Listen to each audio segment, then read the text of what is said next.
السلام علیکم، کیسے ہیں سب؟ امید ہے آپ سب خیریت سے ہوں گے۔ جی پیارے بچوں، کل ہم نے پڑھی تھی اپنی نعت رسول مقبول صلی اللہ علیہ وآلہ وصحبہ وسلم، جس میں ہم نے کچھ خاص الفاظ پڑھے تھے۔ اس کے علاوہ ہم نے نعت کو بالکل درست تلفظ کے ساتھ پڑھنا سیکھا تھا۔ آج ہم اسی نعت کی مشق کریں گے اور ہم اس میں مشق میں سوالات کے جواب کو حل کریں گے۔ ٹھیک ہے پیارے بچوں، شروع کریں؟ جزاک اللہ۔ سب سے پہلے مشق میں ہمارے ساتھ سوال نمبر 1 میں ہے جی تفہیم۔ تفہیم میں ہم دیکھیں گے نعت کے مطابق خالی جگہ کو پر کرنا۔ نعت کے مطابق خالی جگہ کو کیسے پر کریں گے؟ یہ سامنے 4 لفظ دیے گئے ہیں اور 4 ہی خالی جگہ دی گئی ہیں۔ ان میں سے جو لفظ جس خالی جگہ میں آتا ہے وہاں ہم اس کو لکھ دیں گے۔ تو شروع کرتے ہیں۔ سارے ڈیش سے پیارے نبی، سارے کیا آئے گا؟ جہاں سے پیارے نبی، انہی کی دم سے ہے ڈیش آباد، انہی کے دم سے کیا آباد ہے؟ دنیا آباد۔ قرآن ہم کو ڈیش نے دیا، قرآن ہم کو کنہوں نے دیا؟ قرآن ہم کو ہمارے پیارے نبی صلی اللہ علیہ وآلہ وسلم نے دیا۔ تو یہاں کیا آئے گا؟ قرآن ہم کو انہی نے دیا۔ سلام بھیجتے ہیں اور کیا بھیجتے ہیں؟ ڈیش بھیجتے ہیں، درود بھیجتے ہیں۔ اس کے بعد سوال نمبر 2 ہے باہمی گفتگو۔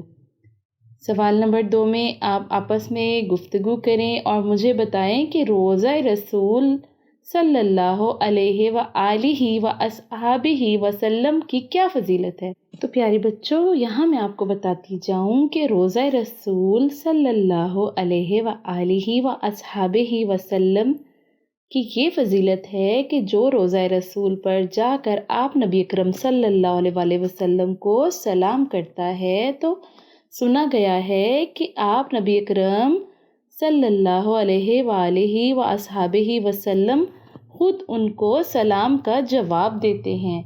تو دیکھیں پیارے بچوں کہ روضہ رسول کی کتنی فضیلت ہے اور کتنی اہمیت ہے۔ اس کے بعد ہمارے پاس آتا ہے لفظوں کا کھیل۔ کیا؟ لفظوں کا کھیل۔ سوال نمبر 3 میں ہے درجہ ذیل الفاظ کے حروف الگ الگ کریں۔ تو پہلے ہمارے پاس ہے نبی۔ اب آپ نے دیکھنا ہے کہ نبی میں کتنے حروف ہیں؟ نون بے چھوٹیے کتنے؟ نبی میں 3 حروف ہیں، نون بے چھوٹیے۔ اس کے بعد ہے قرآن۔ قرآن کے لفظ کو پڑھیں اور ان کے حروف کو الگ الگ کریں۔ سب سے پہلے ہے کاف، رے، الف مدہ اور نون قرآن۔ پھر ہے جی سلام، سین، لام، الف، میم، سلام۔ اس کے بعد ہے ہمارے پاس زبان شناسی۔ زبان شناسی میں ہم کا، کی، کے اور کو کی مدد سے جملے مکمل کریں گے۔ ہمارے پاس کچھ جملے ہیں جن کو ہم نے کا، کی، کے اور کو کی مدد سے مکمل کرنا ہے۔ جیسا کہ یہ آم کس ڈیش ہے، اس پہ کیا آئے گا؟ یہ آم کس کا ہے؟ ٹھیک ہے، ایک آم ہے نا تو کا، ٹھیک ہے، کس کے ہیں آئے گا تو ہیں بن جائے گا۔ ٹھیک ہے، آپ کو سمجھ لگ گئی نا اس میں کیا لکھیں گے کس کا ہے؟ زارا ڈیش گڑیا گم ہو گئی، کیا آئے گا یہاں؟ زارا کے گڑیا گم ہو گئی؟ جی نہیں، زارا کی گڑیا گم ہو گئی۔ طاہر ڈیش پاس ایک گیند ہے، طاہر کی پاس ایک گیند ہے، یہ کو پاس؟ جی ہاں، طاہر کے پاس ایک گیند ہے۔ اپنے ابو ڈیش نام کس ڈیش لکھنا آتا ہے؟ اس میں آئے گا اپنے ابو کا نام کس کو لکھنا آتا ہے۔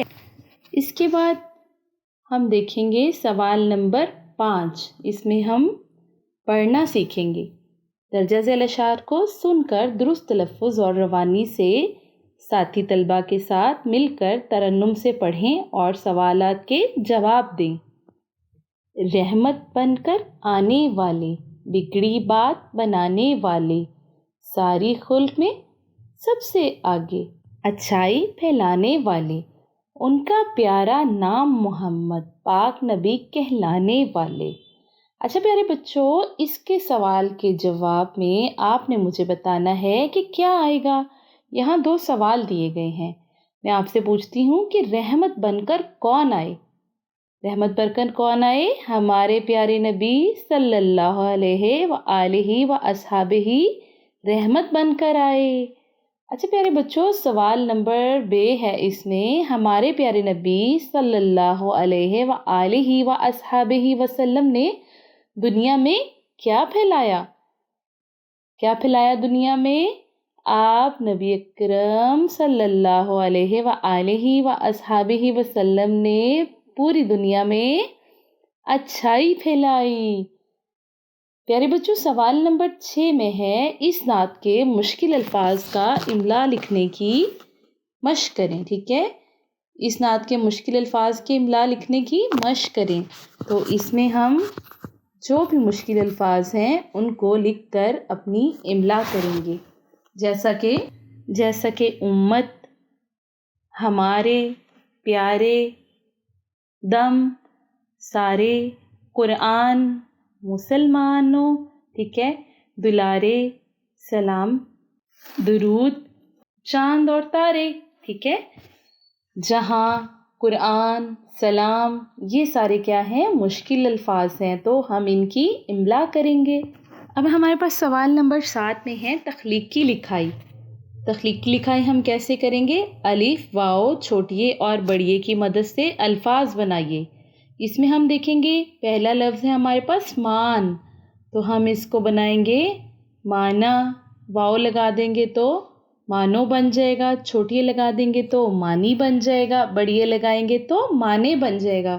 اب جیسے سین واو چھے سوچ ہے، تو الف لگائیں گے تو سوچا بنے گا، واو لگائیں گے تو سوچو بن جائے گا، چھوٹیے لگائیں گے تو سوچی بن جائے گا، بڑیے لگائیں گے تو سوچے بن جائے گا۔ اسی طرح سے ہمارے پاس لفظ دیا گیا ہے کاٹ، الف لگا دیں گے تو اس کے ساتھ کاٹا بن جائے گا، واو لگا دیں گے تو کاٹو بن جائے گا، چھوٹیے لگا دیں گے تو کاٹی بن جائے گا، بڑیے لگا دیں گے تو کاٹے بن جائے گا۔ آپ کو سمجھ لگ گئی کہ الف، واو، چھوٹیے اور بڑیے کی مدد سے الفاظ کیسے بنانے ہیں۔ اب ہے ہمارے پاس سوال نمبر 8 میں سرگرمی۔ اس میں آپ اپنے اسکول کی تصویر بنا کر اس میں رنگ بھریں گے، ٹھیک ہے؟ یہ آپ کے لیے ایک کام ہے۔ چند ہدایت آخر میں برائے اساتذہ کرام۔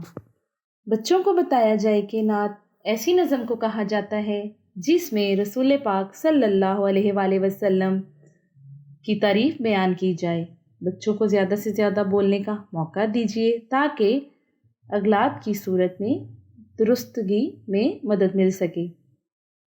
بچوں کے اعتماد میں اضافے کے لیے ان میں سے مختلف الفاظ پوچھے جائیں اور درست جواب پر شاباش دی جائے۔ جی پیارے بچوں، آج کا سبق ہمارا یہاں مکمل ہوا۔ کل ملیں گے نئے سبق کے ساتھ اور اس کی مشق کے ساتھ۔ اس وقت تک کے لیے مجھے اجازت دیں۔ اللہ حافظ۔